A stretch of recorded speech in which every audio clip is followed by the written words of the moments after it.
gravar, depois eu coloco no link. Então, hoje nós vamos fazer uma aula para vocês sobre a anatomia nasal, das fossas nasais do cílio da face, tá? E na sequência nós vamos falar um pouco sobre as rinites, certo?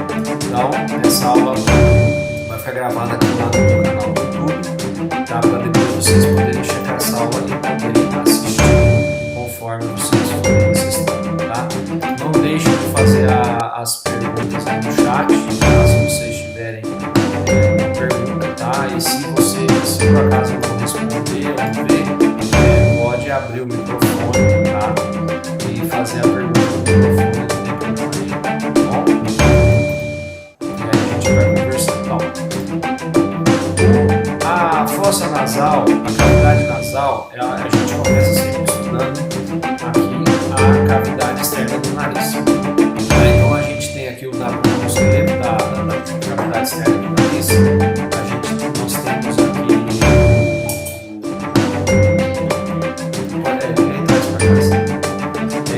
nós temos aqui o esqueleto da face, vocês estão vendo aqui, onde você tem a parte óssea, você tem aqui o osso próprio do nariz e aqui o processo da maxila, que fazem a parte da pirâmide óssea, tá? E você tem aqui a parte cartilaginosa que faz a maior parte do contorno do nariz. Então aqui você tem a cartilagem lateral superior e a cartilagem lateral inferior, tá? Que fazem a parede lateral do nariz e dão o formato da ponta do nariz. E aqui no meio você tem a cartilagem septal, que ela vai descer para dentro do nariz e formar o septo nasal, tá? Então quando a gente disseca o paciente numa rinoplastia, a gente tem aqui ó, as cartilagens laterais superiores, tá vendo? Nessa região, e aqui a gente tem a cartilagem lateral superior, que dá para ver bem aqui para fora. Essa aqui é o pedaço dela aqui. Aí o que é interessante nesse caso aqui é que o paciente aqui tem uma cartilagem lateral superior bem grande, tá vendo? Enorme, e do lado de cá ele tem uma cartilagem praticamente a 13, tá vendo? Então tem uma alteração aqui na estrutura da formação das cartilagens. Aqui no meio desse nariz aqui você vê a cartilagem do septo nasal, a cartilagem septal, aqui parcialmente septal. E aqui você tem aqui as formas da cavidade nasal, certo? Que a gente consegue ver e estruturar. Então, você vê que a cavidade nasal, ela tem toda essa estrutura, né? E a gente consegue ver e controlar com bastante calma e tranquilidade. Então, você essa questão aí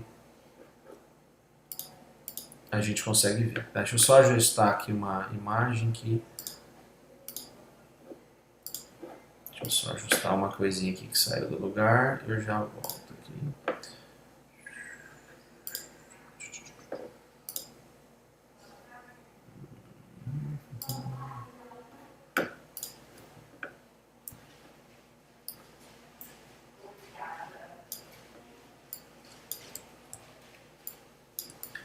Pronto, já está ajustado aqui, que faltou ajustar uma coisa. Certo, então essas são as diversas formas aí que a gente tem do nariz, certo? Então a gente vê aí os diversos formatos e a maioria das vezes os alunos se identificam aí com algum tipo de formato do nariz que a gente tem. Isso tudo é baseado na pirâmide nasal e também no formato e na posição das cartilagens nasais e inferiores, né? Então isso tudo a gente acaba tendo uma facilidade de ver e tudo ver essa questão. Bom, então quando eu faço aqui é um corte de cadáver, quando a gente faz um corte, aqui no caso um corte coronal, a gente vê de frente as estruturas do septo nasal. Então aqui em cima a gente tem aqui o seio frontal, tá? Que é a cavidade paranasal fica superiormente, as órbitas dos dois lados, onde a gente fica dentro das órbitas ficam os olhos. Aqui nós temos aqui no 8 ó, o septo nasal, que é a parede que divide os dois lados do nariz. O seio maxilar aqui no 4, e os cornetos nasais, né? O corneto nasal inferior, o corneto nasal médio, né?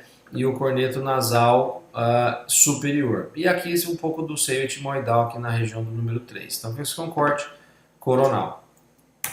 Quando a gente faz aqui um corte axial, certo? Aí nós temos aqui no corte axial toda essa estrutura aqui. E aí a gente vê bem os seios etimoidais, né? Que tem o seio etimoidal anterior, o médio e o posterior. Né? Aqui atrás você vê o seio esfenoidal, tá? E aí vocês vão ver que os seios etimoidais, na verdade, ele é um labirinto ósseo. Existem algumas demarcações anatômicas que dividem eles e hoje em dia as células etimoidais médias elas estão até em desuso. A gente fala mais células etimoidais anteriores e posteriores, tá? Mas elas estão nessa região e o seio esfenoidal fica lá no fundo, que é um seio muito importante para a gente ter acesso cirúrgico à base do crânio. Quando a gente quer acessar a órbita, a gente quer acessar a carótida que você vê aqui, a célula túrcica, o próprio cérebro, a gente consegue fazer tudo, tá? Aqui pelo seio esfenoidal.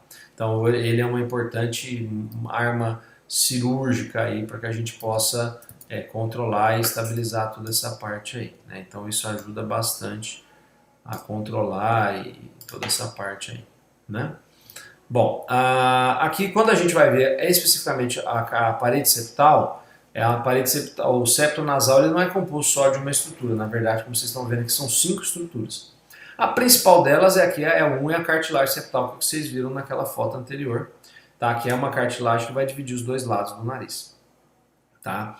Aqui você tem uma estrutura óssea, né, que é o processo palatino da maxila, que vem aqui da maxila, e sai uma crista maxilar que se insere aqui nessa região da cartilagem. Aqui atrás, no número 3, você tem um osso que é o osso do vômer, que é um osso muito importante para o nariz e para o crescimento do nariz. Aqui atrás um pouquinho o osso palatino, que é uma parte bem pequena do septo, né? E aqui no 2, a lâmina perpendicular do osso etimoide. Então o osso etimoide é um osso que fica lá na base do crânio e ele desce uma lâmina bem central e essa lâmina ela vem compor o septo, tá? A gente chama de região condrovomeriana essa região aqui, ó, tá? Essa região é onde nós temos a cartilagem, o seio esfenoidal, a lâmina perpendicular do osso etimoide, a cartilagem septal e o vômer é a zona de crescimento do septo nasal. Então essa zona de crescimento é importante, porque se você alterar e mexer nessa zona, o nariz para de crescer, principalmente cirurgias de crianças, você tem que tomar muito cuidado com essa região, tá? Bom, aqui vamos ver um videozinho de uma endoscopia nasal normal, né? Então, o que acontece aqui? A gente vai ver através do vídeo, é uma endoscopia que você tem um corneto inferior, eu estou entrando com a câmera dentro do nariz, certo? Aqui você vê o corneto médio e do lado de cá você vê o septo nasal, né? Um pouquinho rápido, mas depois vocês podem ver o vídeo com calma nas coisas. Então do outro lado, o septo nasal do lado direito, o corneto inferior do lado esquerdo, tá? E o nariz é bem apertadinho mesmo, você vai ver lá o corneto médio e a rinofaringe lá atrás. E aqui a gente vê a faringe, tá? Então, voltando aqui devagar, mais devagar, para ficar mais fácil.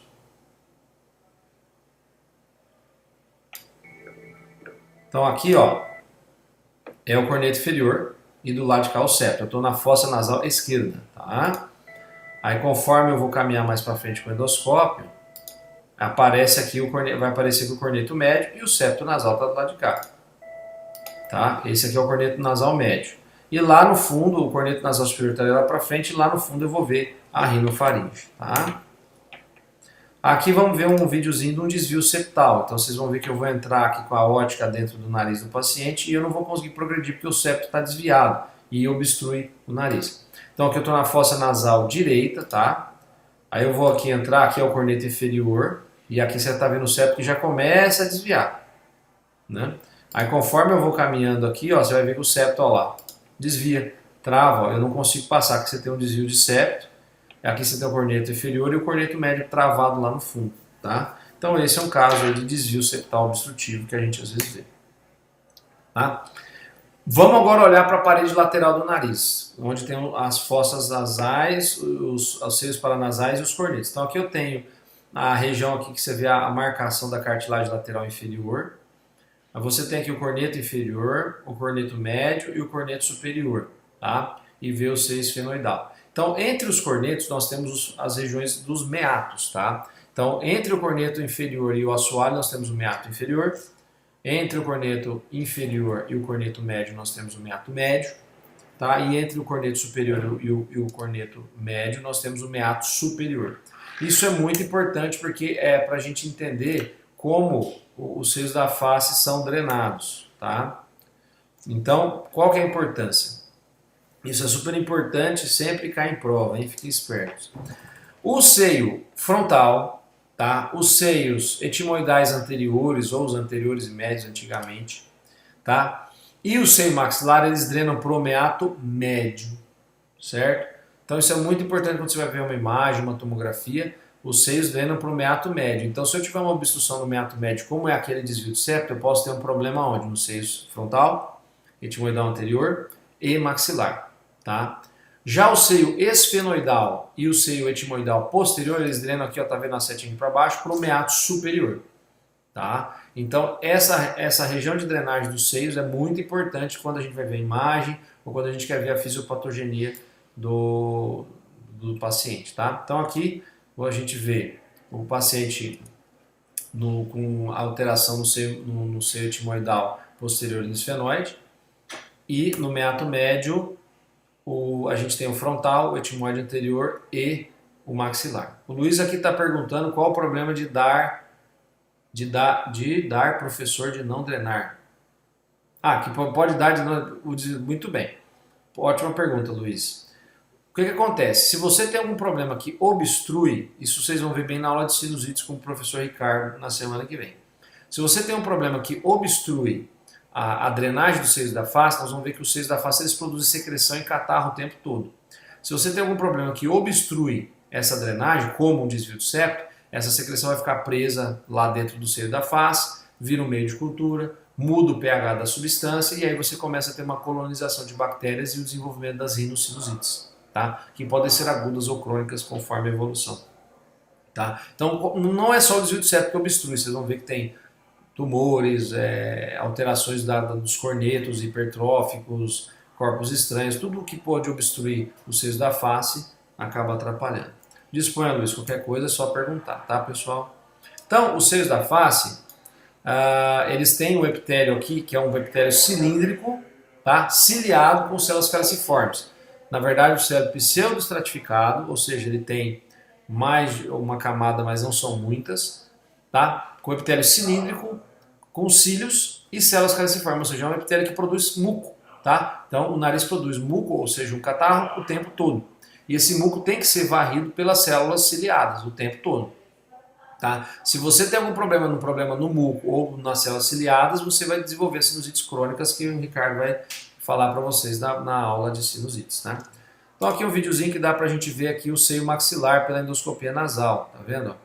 Então vamos lá, eu estou entrando pela fossa nasal direita, tá? Então o septo está do lado de cá e a parede lateral está do lado direito da sua esquerda da sua imagem, ó, o corneto inferior, corneto médio, e aí vocês vão ver aqui o ósseo do seio maxilar, vai dar para ver, ó. Esse aqui, ó, passou. Ó, esse aqui, ó, é o ósseo do seio maxilar. Tá vendo, ó?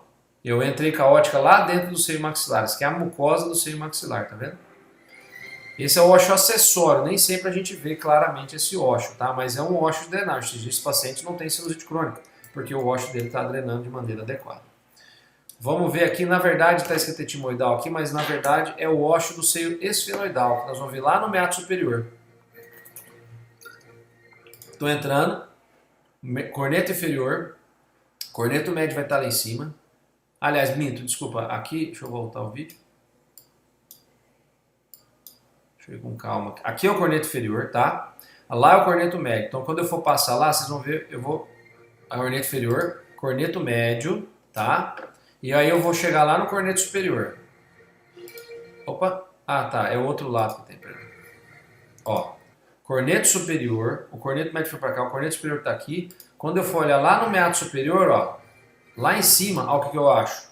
O ósseo do seio esfenoidal, tá? Então ele fica lá no meato superior. Então você vê que eu tive que passar pelo corneto médio, pelo corneto inferior, no médio, superior, lá em cima tá o ósseo de drenagem do seio esfenoidal, tá? Tá errado aqui, não é seio etimoidal não, é seio esfenoidal, tá? E o desenvolvimento de seios da face, então a criança recém-nascida, ele nasce só com... O recém-nascido ele só nasce com o seio, o maxilar e um pouquinho do etimoide, isso vai desenvolvendo. e o pico do desenvolvimento dos seios da face é com em torno de 15 anos de idade.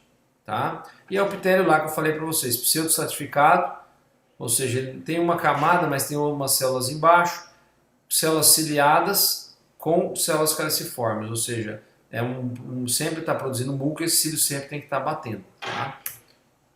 Certo? E aqui é a drenagem do seio. Então lembra que a mucosa ela reveste os seios da face e a cavidade nasal. Então essa secreção, esse muco sempre está sendo que ser varrido, tá, pelos cílios. E lembrar que o seio maxilar, o ósseo dele de drenagem é superior. Então no seio maxilar os cílios são importantes porque o muco tem que ser drenado contra a gravidade. Então se os cílios não funcionam, nós vamos ter problema. Os outros seios eles drenam a favor da gravidade, mas o seio maxilar drena contra a gravidade. E aqui o meato, né? Dá para você ver aqui o meato médio, tá? Que está entre o corneto inferior e o corneto médio. Aqui no preto é o meato médio, que é onde você vai ter a drenagem do seio frontal, do seio etimoidal anterior e do seio maxilar. Eles todos drenam para essa região. Então se eu tenho aqui uma hipertrofia do corneto médio, um desvio de septo, alguma alteração que bloqueie essa região, os seios não vão conseguir drenar a sua secreção. E aí eles vão ficar obstruídos e aí a gente vai começar a ter as sinusites crônicas. Tá bom? Certo? E aqui o batimento mucociliar, tá? Não se assustem, mas você está engolindo o catarrinho o tempo todo, porque o muco sempre é levado pelas células ciliadas para a região posterior, tá? Então, quando a gente começa a ter secreção saindo pelo nariz, quer dizer que o batimento mucociliar não está funcionando de uma maneira adequada, ou tem muita secreção para eles baterem, ou os cílios não estão funcionando, tá? Que é o que acontece na maioria das infecções de via aérea superior, que vocês vão ver bem com o Ricardo. Certo? Aqui a gente já falou da drenagem dos meatos, né? Uma repetição. A vascularização do nariz ele se dá por dois sistemas básicos, né? Tem o sistema da carótida externa, que vem aqui principalmente pela esfenopalatina, que vem lá da região de trás do nariz pelo septo. E tem as artérias etimoidais anteriores, tá? Que vem lá do crânio, elas vêm lá de dentro do crânio e entram no nariz, tá? Então a artéria esfenopalatina é do ramo da carótida externa, tá? Que é aquela carótida que só emite ramos fora do crânio, e as artérias etimoidais é o ramo da carótida interna, que emite os ramos depois que ela entra no crânio, tá? Então isso é super importante para a gente poder controlar certinho, tá? Então a anatomia que eu queria passar para vocês é isso, tá? Uma anatomia básica de vocês entenderem as estruturas que compõem a parede lateral do nariz, a parede central, a drenagem dos seios da face, e entender os mecanismos básicos de produção de muco, de como o epitélio funciona e de como isso, né? Então, a anatomia e a fisiologia básica do nariz é muito importante. A Rita fez uma pergunta aqui importante, Rita. Obrigado, porque realmente eu comi bola dessa parte. A drenagem lacrimal, ou seja, do ducto nasolacrimal, ela se dá no meato inferior, tá? A saída do ducto nasolacrimal ela dá entre o corneto inferior e o assoalho do nariz. Tá? Não tem aqui nenhuma foto que eu representei, mas se dá no meato inferior. Por isso que quando você está chorando, você começa, além de a lágrima sair pelo olho, você começa a ter uma rinorreia e começa a chorar e começa a fungar. Por quê? Porque a lágrima está descendo para dentro do seu nariz. Tá? Quando a gente tem uma obstrução do sistema nasolacrimal, aí a gente tem uma coisa que a gente chama de epífora, que é quando a pessoa fica lacrimejando muito, às vezes a gente tem que fazer uma cirurgia, que às vezes a gente faz por dentro do nariz, por endoscopia, e drena o sistema lacrimal. Certo, pessoal? Alguém tem mais alguma dúvida sobre a anatomia? O João Vitor está perguntando se a epistaxe é proveniente da artéria esfenopalatina. Nós vamos ter uma aula de epistaxe, João, mas a sua pergunta é pertinente. Na região anterior aqui, na região do septo nasal, onde você está vendo essa confluência de setas aqui, essa aqui é uma região que a gente chama de plexo de Kieselbach, tá? Esse plexo ele é um plexo terminal das artérias do sistema da carótida externa e interna. Ele fica bem aqui na região anterior do septo, tá? E 90% dos sangramentos, tá? Eles vêm dessa região, tá? E geralmente são sangramentos indolentes, leves e de fácil tratamento, tá? As epistaxes graves, geralmente as epistaxes posteriores, que eventualmente demandam tamponamento, tratamento hospitalar e eventualmente até cirurgia, geralmente vem sim do território da artéria esfenopalatina, tá? Tanto é que a cirurgia que a gente faz em casos graves é a ligadura endoscópica da artéria esfenopalatina. A gente vai por dentro do nariz e liga a artéria, tá? Pode também vir da artéria timoidal, tem epistaxes que vêm da região superior, mas são menos comuns, tá? O mais comum das epistaxes graves são da artéria esfenopalatina. Então, resumindo, a maioria das epistaxes, 90%, vem do plexo pseudobásico, são epistaxes leves, não precisam de tamponamento nem tratamento hospitalar. Uma cauterização química ou uma digitopressão resolve. Das epistaxes graves, os outros 10%, a grande maioria delas vem da artéria esfenopalatina e podem vir também da artéria timoidal, que é bem menos comum, tá? Beleza? Bom, vamos começar então a falar das rinites, tá? Então, a rinite é uma inflamação da mucosa nasal. Repetindo, é uma inflamação, tá? Vocês vão ver que os processos inflamatórios da rinite eles são às vezes parecidos com os das rinossinusites, mas as rinossinusites elas se confundem às vezes com as rinites, mas as rinossinusites elas são mais um processo infeccioso, tá? Então aqui nós vamos estar falando de inflamação da mucosa, que pode ser um processo decorrente de uma cascata alérgica, tá? Ou não, pode ser também uma rinite não alérgica, tá? Por isso que a gente fala de rinite alérgica e rinite não alérgica. Tá? Então a rinite ela pode ser infecciosa, claro, pode ser infecciosa. Qual que é a rinite infecciosa do momento? Covid. O Covid ele provoca uma rinite infecciosa, um vírus que vem e inflama a mucosa nasal, tá? Provoca uma inflamação, claro que é proveniente de uma infecção, e isso vai causar uma irritação da mucosa nasal. Antes do Covid, é claro, as gripes, resfriados, todos isso são causas de uma rinite infecciosa, tá? A rinite ela tem mais, a rinite infecciosa é outro capítulo, nós vamos falar das outras rinites. Elas são divididas em dois grandes grupos, nas rinites alérgicas, tá? Que depende de uma reação alérgica, depende de uma reação alérgica a um antígeno, tá? Que ela tem algumas características que nós vamos ver daqui um pouco. E a rinite não alérgica, que são as rinites que não têm uma reação IgE, mediada por IgE, tá? E não depende de uma cascata inflamatória de IgE baseada em antígenos, tá? Numa reação alérgica, tá? Geralmente são rinites causadas por uma irritação da mucosa nasal, como a induzida por drogas, ou hormonal, que é quando eventualmente as mulheres aí que estão perto do período menstrual têm congestão nasal, porque hormonalmente a mucosa fica congesta. Neurogênica, quando tem um desbalanço aí do sistema de vaso simpático e de simpático. A rinite atrófica, que às vezes acomete idosos, né? Ou seja, existe uma atrofia muito importante da mucosa nasal. E ocupacional, né? Aquela pessoa que tem a rinite irritativa por produtos químicos que tem no trabalho, às vezes trigo e outras coisas mais. Tá? Então, como eu disse, é uma inflamação da mucosa e quase sempre nós temos rinorreia, espirros, obstrução nasal e hiposmia. E a rinorreia e espirro é quase universal em todas as formas de rinite, tanto a infecciosa quanto a alérgica e a não alérgica, tá? É muito associada a asma, a otite média secretora, a rinocinusite, tá? Porque, lembra, a gente não tem como separar a cavidade nasal dos seios paranasais, então o processo ele é amplo e pega tudo. Normalmente a gente diagnostica ela entre os 9 e 10 anos de idade, mas pode ser antes, tá?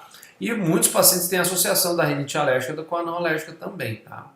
E quando o paciente tem muita dificuldade no olfato e na respiração nesses casos, tá? Na rinite aqui, nós vamos falar da rinite alérgica, qual que são os principais alérgenos, ou seja, quais são as principais substâncias ou itens que vão provocar essa reação inflamatória, tá? Lembrando, nós vamos ver daqui um pouco, a cascata inflamatória tem que ter um antígeno, tá? Que vai ser, que vai provocar essa cascata inflamatória, tá? Ácaros de poeira, os dermatofigoides são os mais comuns, tá? O fungos, tá? Principalmente que estão presentes no mofo domiciliar, né? Baratas, animais, principalmente o animal você pode ter problema com o pelo e também com a caspa do animal, tá? Gramíneas, pólen, tá? Ocupacional, como eu disse, látex, detergente, madeira, amônia, tá? Fumaça de cigarro, ozônio, o dióxido de enxofre, que é muito presente nos lugares que tem muita poluição. Tudo isso pode provocar a rinite, tá? Então, a rinite alérgica ela é uma resposta imune mediada por IgE. Isso é uma rinite alérgica, resposta da mucosa nasal e mediada por imunoglobulina do tipo E. Nós vamos ver daqui um pouco. A irritativa tóxica, geralmente por produtos químicos. Então, quase todo mundo tem uma rinite irritativa tóxica quando vai para o laboratório de anatomia e cheira as peças com formol. Formol é extremamente irritante para a mucosa nasal, então você chega lá, você demora um tempo a se acostumar. Hormonal, que as mulheres têm um aumento do ácido hialurônico, a congestão nasal, principalmente na época da menstruação. O hipotireoidismo também pode dar uma rinite hormonal pelo acúmulo de líquido na mucosa. Medicamentosa, tá? Principalmente os vasoconstritores tópicos, aí de vocês aí que são viciados em Naridrin, Afrin, Neosoro, tá? Isso provoca uma rinite medicamentosa.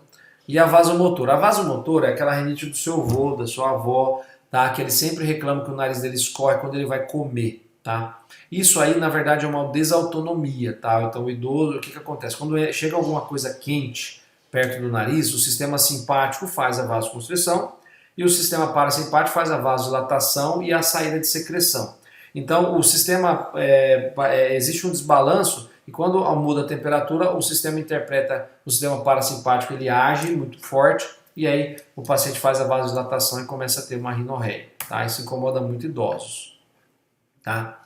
Então, vamos ver esse quadrinho, importantíssimo para vocês entenderem.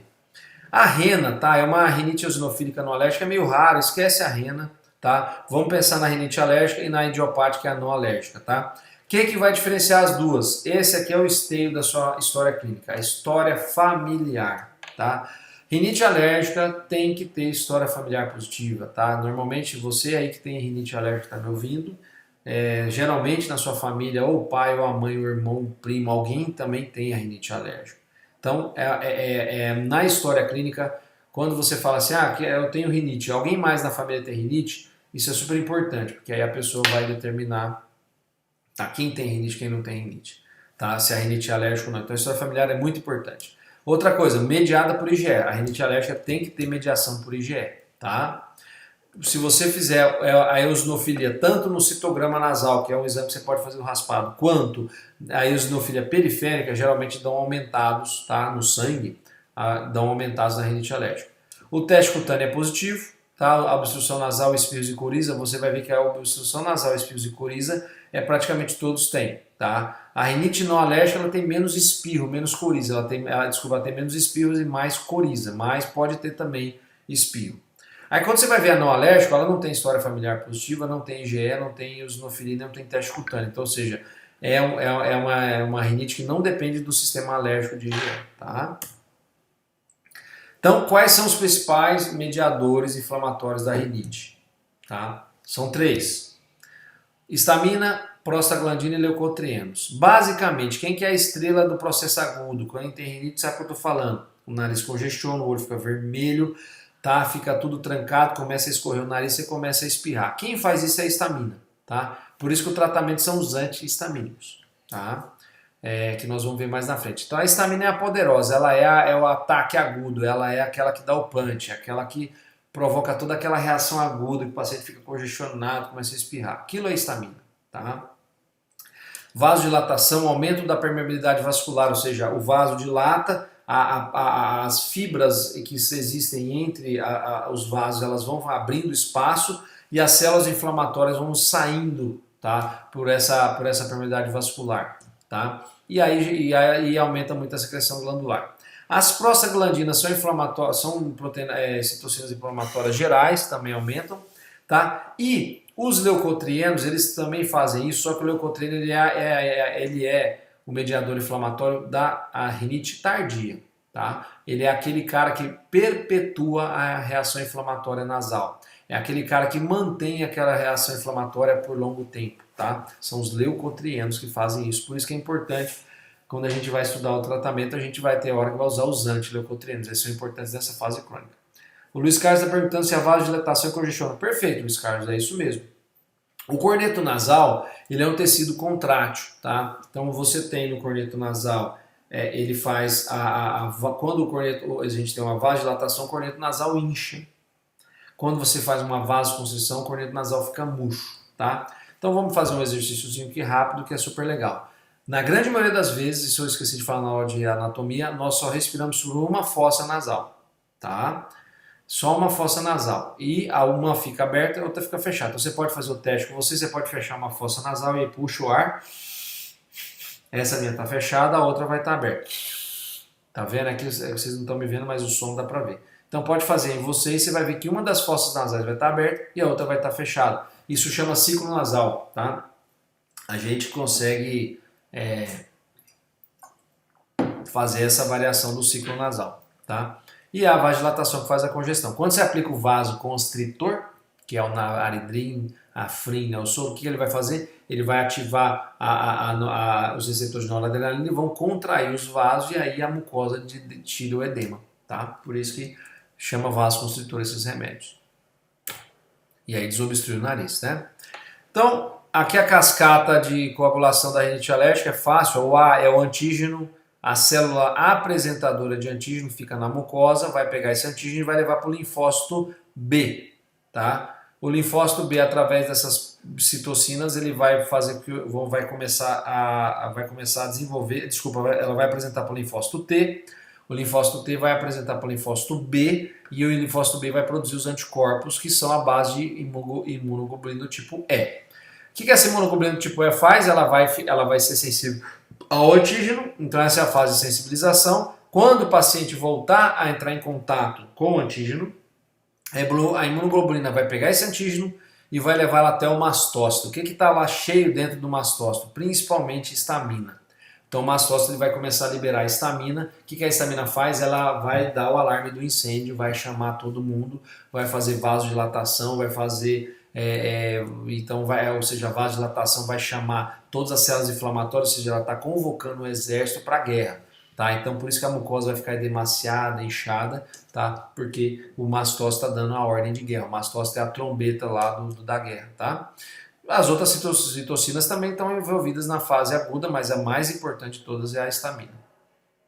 Quando o paciente vai se expondo cada vez mais, a interleucina 3, ela vai fazer com que o eosinófilo comece a desenvolver. E o eosinófilo ele tem basicamente dentro dele, principalmente o leucotrieno. Tá? E aí o paciente começa a ter uma liberação crônica de leucotrienes, e o leucotrienes ele é menos intenso, menos agudo. Então o leucotrieno ele vai chamando as células, mas de maneira mais devagar, mais contínua, tá? E aí você vai mantendo o estado de inflamação crônica. Então, o leucotrieno é quem perpetua a inflamação na mucosa nasal e mantém essa rinite crônica, tá? Então, essa é a diferença básica da cascata inflamatória. Isso é rinite alérgica, isso aqui é uma reação alérgica.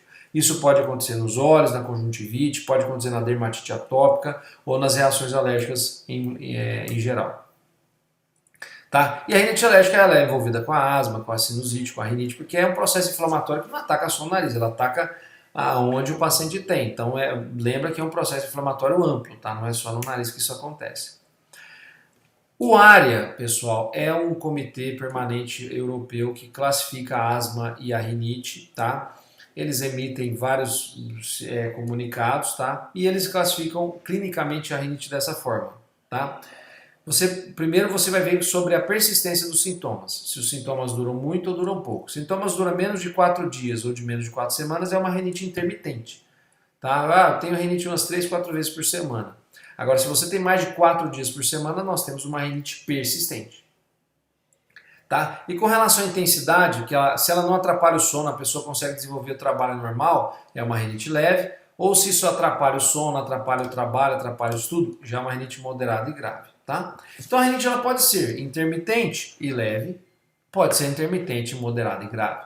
Tá? Vamos supor que a pessoa seja alérgica à poeira e toda quarta-feira ela tem que se expor à poeira. Então ele vai ter uma reação grave, só que em poucos dias da semana. Isso é possível. Tá? Do mesmo jeito que ela pode ser persistente e leve ou persistente, moderada e grave. Tá? Então a combinação varia de pessoa a pessoa. Isso é super importante quando você vai fazer história clínica, tá? Identificar que tipo de rinite, porque isso vai te ajudar também na estratégia de tratamento. Tá? Sobre a rinite medicamentosa, que é aquela rinite induzida por medicamentos, quais são as principais drogas que induzem isso? De longe, disparado, primeiro, segundo, terceiro lugar, vasoconstritores tópicos, que alguns de vocês com certeza usam, tá? Naridrim, Afrin, Neosoro e companhia limitada, que é a nafazolina ou a oxibetazolina. São medicamentos que fazem uma vasoconstrição, eles pegam os vasos e fazem os vasos diminuírem de tamanho, isso diminui a circulação, tá? E faz com que a mucosa seja descongestionada, tá?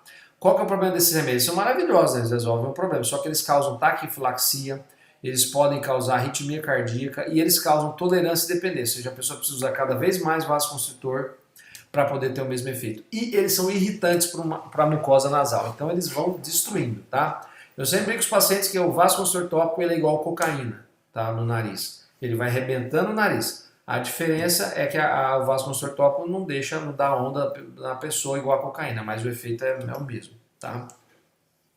Aí outras medicações também podem causar alterações na mucosa nasal, alguns antipertensivos, hidralazina, beta-bloqueador, alguns anticoncepcionais, alguns benzodiazepínicos, tá? Eles podem causar essa alteração aí da mucosa nasal, tá? Muito bem. Apresentação clínica, nós já falamos, né? Rinite alérgica, coriza, espirros, congestão nasal, irritação, né? Epífora, com palato, a pessoa fica, né? Pigarreando. Tá? A vasomotora, que é aquela do idoso, lembra lá do vozinho que vai comer? Geralmente é uma rinorreia clara, geralmente quando muda tem um aroma forte ou muda a temperatura, geralmente em idosos. E a medicamentosa é muito mais ligada à obstrução nasal. Certo? Então, aqui é um organograma que a gente usa para fazer o diagnóstico, tá? Eu tenho uma história clínica sugestiva de rinite alérgica com história familiar, gente na família com rinite alérgica, com rinite, tá? Aí a gente pode fazer os testes cutâneos, que é o prick test, que é aquele teste que você coloca o alérgeno na pele da pessoa e depois vai ver se a pele fica hiperemiada. Ou o IgE no sangue, você vai poder dosar o IgE específico no sangue. Você pode dosar o IgE para poeira, para ácaro, para fungo, no sangue periférico, tá, venoso. E aí, se um dos dois forem positivo, você chega na rinite alérgica, tá? Na grande prática, a história clínica é suficiente, tá? Nem sempre a gente não precisa muito dos exames. Quando a gente está na dúvida, a gente faz os exames, tá? Os exames são negativos, eu tenho uma história muito sugestiva de rinite alérgica, eu posso fazer uma provocação nasal quando disponível, não é fácil, eu não tenho rotina de fazer isso. Basicamente, você vai pegar o alérgeno e vai colocar no nariz do paciente para ver se ele começa a espirrar. Então, tem preparações para isso. Você asperge lá o alérgeno no nariz, aí tem poeira, mofo, ácaro, e vê se o paciente começa a espirrar. Para ver se você diagnostica rinite alérgica, tá? A história não é sugestiva de rinite alérgica, você vai individualizar os exames, aí a gente precisa fazer endoscopia nasal, que é muito comum, eu faço em quase todos os pacientes, para poder ver como está o estado da mucosa nasal. Se tem um quadro de sinusite crônica, a gente faz tomografia. Aí, conforme a história clínica, a gente vai fazendo os exames adicionais necessários, tá? Como eu disse, a rinite alérgica aqui, o teste cutâneo, a histologia, e a história física o diagnóstico é predominantemente clínico para rinite alérgica, tá? A nasofibroscopia normal, isso aqui nós já vimos na aula de o mesmo vídeo da aula de anatomia, deixa eu passar. Tratamento, tá? Pessoal, para que existe tratamento na medicina? O tratamento existe para você reverter a fisiopatologia da doença. É para isso que você trata o doente. Então, para você tratar, você tem que entender a fisiopatologia. Então, nós entendemos aqui a fisiopatologia da rinite alérgica. É uma reação imune baseada em IgE, que libera histamina na fase aguda e leucotrieno na fase crônica. Tá? E o paciente tem uma inflamação, um edema da mucosa nasal, certo? Na aula que eu vou disponibilizar para vocês lá no mural, vocês vão ter, tá, esse arquivo aqui, é só vocês abrirem ele no navegador de vocês, no Chrome, onde vocês quiserem, e as animações e os vídeos vão rodar lá, tá? Tudo é como se tivesse a aula montada, então vocês vão poder ver os vídeos com calma depois em casa, se às vezes passarem rápidos aqui, tá? Primeira coisa, se a rinite alérgica, a gente descobrir que tipo de alérgico é o controle ambiental. Tem que tirar poeira, carpete, mofo, cortina, tá? Todas essas coisas que vão provocar rinite, né? Manter um ambiente limpo, um quarto sem livro, evitar varrer para levantar poeira, passar mais pano, tá? Isso é bem importante, tá?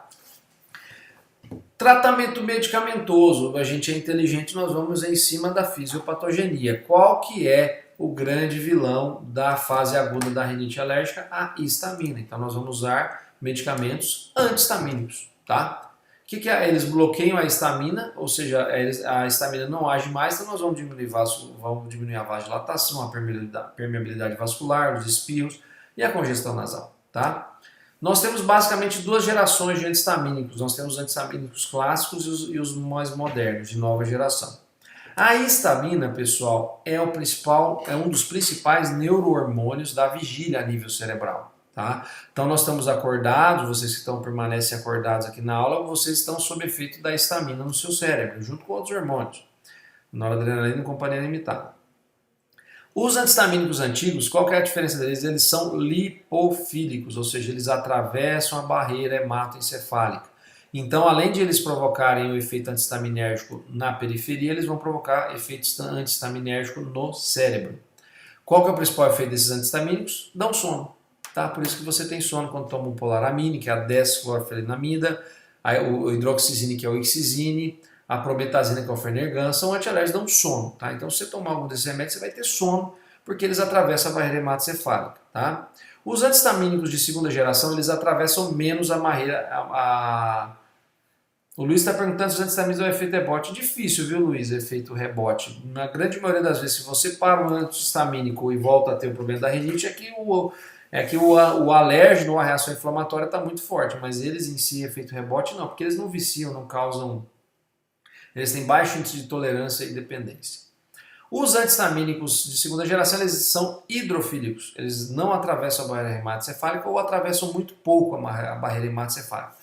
Por conseguinte, eles dão menos sono. Não que eles não deem sono, tá? Mas dão menos sono, tá? Então tem vários aqui no mercado, cetirizina, desloratadina, que é o Desalex, Ebastel. Então esses aqui eles atravessam menos a barreira hematoencefálica. A fenoxifenadina, que é o Alegra, tá? Então vocês vão ver, quando eu estou aqui falando na aula para vocês, eu falo o nome da marca, é porque é o medicamento de referência, tá?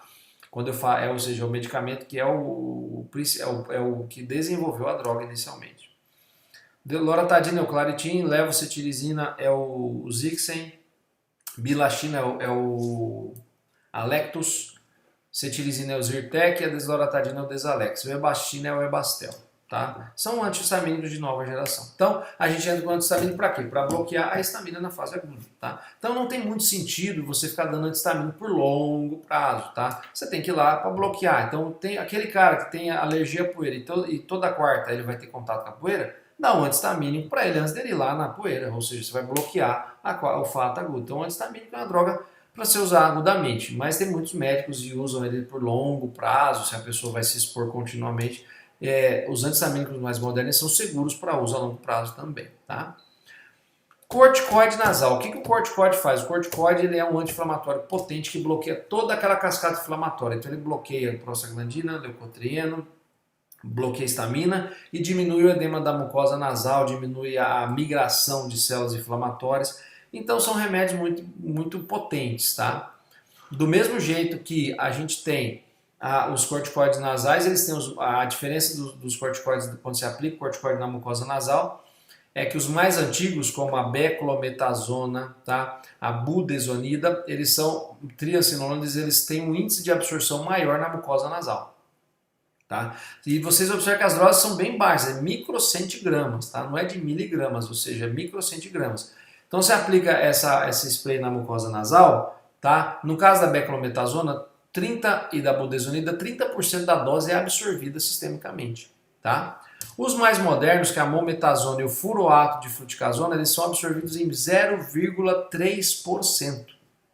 0,3% dessa dose é absorvida, tá, sistemicamente. Tá? Então, são drogas muito seguras para uso a longo prazo. Tá? Mesmo os mais antigos, a dose absorvida é muito baixa, tá? Mas mesmo assim pode dar alteração do eixo hipotálamo hipofisário e um Cushing, mas é raro, eu nunca vi. Tá? E são drogas muito seguras para ser usadas a longo prazo pelos pacientes com rinite alérgica. Tá? Então aqui é o que eu falei para vocês, a rinite bloqueia todas as instâncias da cascata inflamatória, então são muito importantes. Tá? Podem dar efeito local, sangramento, perfuração septal, porque o corticoide ele diminui a espessura da mucosa, então pode acontecer. E pode acontecer os efeitos no eixo hipotálamo hipofisário, alterações de glaucoma, mas sinceramente falando é muito baixo, eu vi muito pouco isso. Tá? Outros remédios você pode usar. Cromoglicato de sódio. O que o cromoglicato de sódio faz, que é o nome comercial Rilan, ele estabiliza a membrana dos mastócitos. Então, quando o mastócito recebe lá a imunoglobulina E ligada no antígeno, o cromoglicato não deixa os mastócitos degranularem. Tá? A gente usa muito em criança e é uma droga que você tem que usar antes do problema. Então, também serve lá para o camarada lá que vai se expor ao alérgeno, que é conhecidamente alérgeno. Ele pode usar o cromoglicato antes, que ele vai estabilizar o mastócito e vai impedir que o mastócito libere a histamina. Tá? Então, é uma outra droga. Brometo diproprópio é uma droga anticolinérgica que impede a vasodilatação e aumento da permeabilidade vascular. A gente não tem no Brasil o brometo diproprópio para usar no nariz. O brometo diproprópio a gente tem para usar na asma, que é o Atrovent. Mas é para inalação, tá? Não tem no Brasil para usar no nariz. Tá? E toda droga anticolinérgica seca, tá? Então, por exemplo, os antidepressivos tricíclicos têm ação anticolinérgica. Então, seca, deixa a boca seca. Então, uso local. E o Montelukast, tá? Que é a droga de referência ao Singulair, é um antileucotrieno, tá? Então eu vou lá e bloqueio o leucotrieno, que é aquela imunoglobulina que perpetua a reação inflamatória, tá? Então é uma droga bem legal de usar, principalmente nos pacientes crônicos que têm muitos sintomas que de longa data. Então é uma droga que tem bastante efeito, tá? E existe a associação no mercado do antileucotrieno do Montelukast junto com o antihistamínico, os dois no mesmo comprimido, tá? Que dá uma potência muito maior também para o tratamento do paciente, tá? Então, aqui é o protocolo, né? Você tem o diagnóstico da rinite. Se o quadro for leve, a gente pode entrar ou só com antihistamínico ou só com corticoide, tá? Ou só com antileucotrieno, né? Se o quadro é moderado grave, a gente pode associar, né, o antihistamínico com corticoide nasal. É o que a gente mais faz, tá? Você pode fazer o step in ou o step out.